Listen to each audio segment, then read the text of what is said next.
Alors, je parlais plutôt de transparence à travers la page des députés, là, députés, ministres et premiers ministres, avec le fait que les gens pouvaient visionner là, leur compte de dépenses en ligne.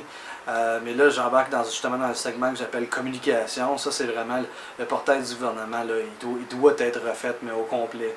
Je veux dire, présentement, c'est un bordel total. C'est pas navigable, c'est pas intuitif pour 2 cents. Il faut que les gens trouvent facilement l'information. Ça prend quelque chose d'à jour, ça prend le gouvernement doit communiquer, doit profiter des médias sociaux, doit avoir une plateforme web qui est efficace. Puis là, c'est tellement pas le cas. Il faut que les députés, les ministres, les premiers ministres utilisent leurs pages, parce que là, présentement, les pages de ces gens-là, c'est des biographies puis des affaires pas trop importantes, mais il faudrait que chaque page de chaque membre du Parlement soit une plateforme qui leur permette de communiquer avec leurs citoyens, de leur dire qu'est-ce qu'ils sont en train de faire à court, à moyen et à long terme, sur quel projet de loi ils veulent travailler, à répondre à des questions. Ils peuvent choisir une question puis répondre à travers de la vidéo, enregistrer des vidéos de façon hebdomadaire ou mensuelle. Il faut que ça soit une plateforme justement qui devienne quelque chose, un outil facile, un outil de communication, un outil de transparence. L'information, en plus de ça, l'information qui se retrouve dans les documents du gouvernement, il faut qu'elle soit écrite dans une langue normale, parce que là, c'est une espèce de pseudo-langage d'avocat, puis ça n'a aucun bon sens à lire les documents du gouvernement. Il faut que ça soit écrit dans une langue normale. Normale, là. Tu sais, juste pas de basse-cour, puis pas pour ceux qui se promènent avec le doigt de même, là, mais normal, entre les deux, quelque part de normal, où la moyenne du monde peut lire ça facilement. Tu sais? Alors, il faut instaurer une culture, c'est ce qu'on voudrait faire au parti, instaurer une culture où les communications du gouvernement sont plus intuitives, sont plus faciles. La communication, faut que ça se fasse des deux voies aussi. Il faut que les citoyens aient des moyens rapides et faciles de communiquer avec leurs propres députés, proposer des idées, puis tout. Puis, ce qui serait bien aussi, ça serait d'insérer à travers le site un module qui permettrait aux gens de s'inscrire, d'avoir un numéro de code unique. Puis là, les gens pourraient participer à des sondages, pourraient participer à des votes d'opinion, pourraient dire « Hey, moi, je suis un député tel, l'année prochaine, j'aimerais ça développer tel projet de loi. Qu'est-ce que vous en pensez? » Si t'as 90% du monde qui disent c'est une perte de temps, il ne fera pas, là. Mais si tu as 60% du monde qui disent ben c'est peut-être l'occasion de faire une vidéo pour expliquer un peu plus ton projet. C'est peut-être une occasion de dire ok, peut-être que les gens ne l'ont pas compris, je vais l'expliquer plus à travers la vidéo, ou je vais l'expliquer plus à travers un pamphlet que je vais distribuer sur ma page, ou tu sais, y a-tu vraiment. C'est une belle façon, je pense, de créer de l'intérêt, de faire participer les gens dans le processus démocratique. C'est pas juste voter le processus démocratique, ça devrait être plus que ça. Tu sais, avoir que les gens aient des codes uniques, se loguent dans leur compte, tu sais, se connectent à leur compte sur le site du gouvernement, participent à des sondages, donnent leur opinion, si et ça fait participer la population au processus démocratique. Okay? Ça donne des idées aussi, là. Pas juste les ministères et les députés qui ont des idées. Il y a du monde qui ont des bonnes idées, là.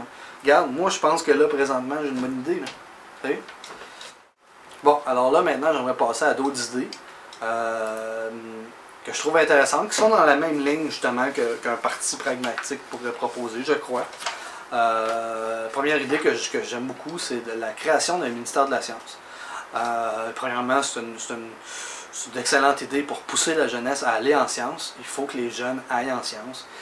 Puis il faut qu'il y ait des beaux débouchés. Il faut que les jeunes disent, regarde, si tu veux aller en sciences, tu veux faire des découvertes, tu veux découvrir des choses, tu as un poste au gouvernement, il y a un ministère pour toi. Tu peux appliquer. Fait que le ministère de la science, lui, il ne va pas dans des théories. Puis non, il fait dans les sciences appliquées.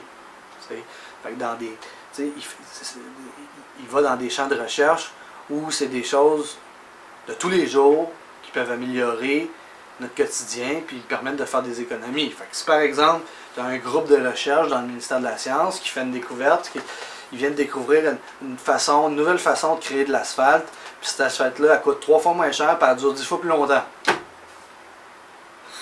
Fait que là, on vient, tu sais, on vient de faire de l'asphalte, là. Wow! Ça coûte 3 fois moins cher, 10 fois plus longtemps.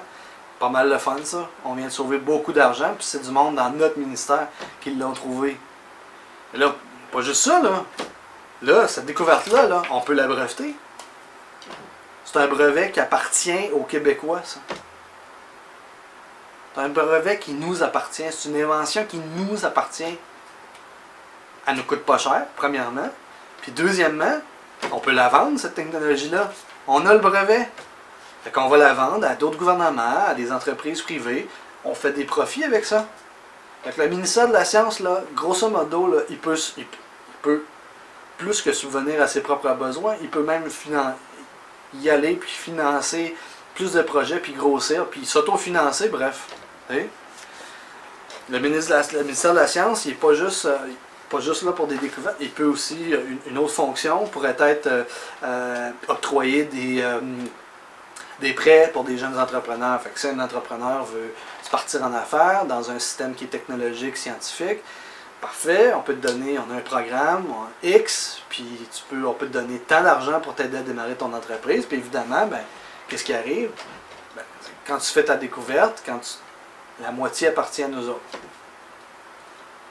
La moitié appartient au gouvernement. Fait que nous, on peut l'utiliser. Nous, on ne paye pas pour utiliser ta technologie. Non seulement ça, mais on a un profit quand tu vas la vendre.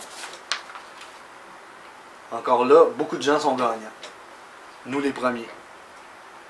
Et sans oublier qu'on vient stimuler l'économie en créant des entreprises, en aidant les gens à devenir entrepreneurs, en les aidant au démarrage de leur entreprise, en stimulant les gens à aller en science. La science, là, ça n'a pas de fin. Là.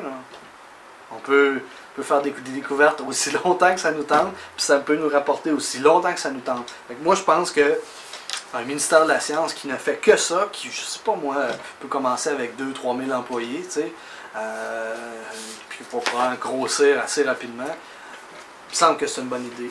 Il me semble que ça peut juste nous rapporter à moyen et à long terme.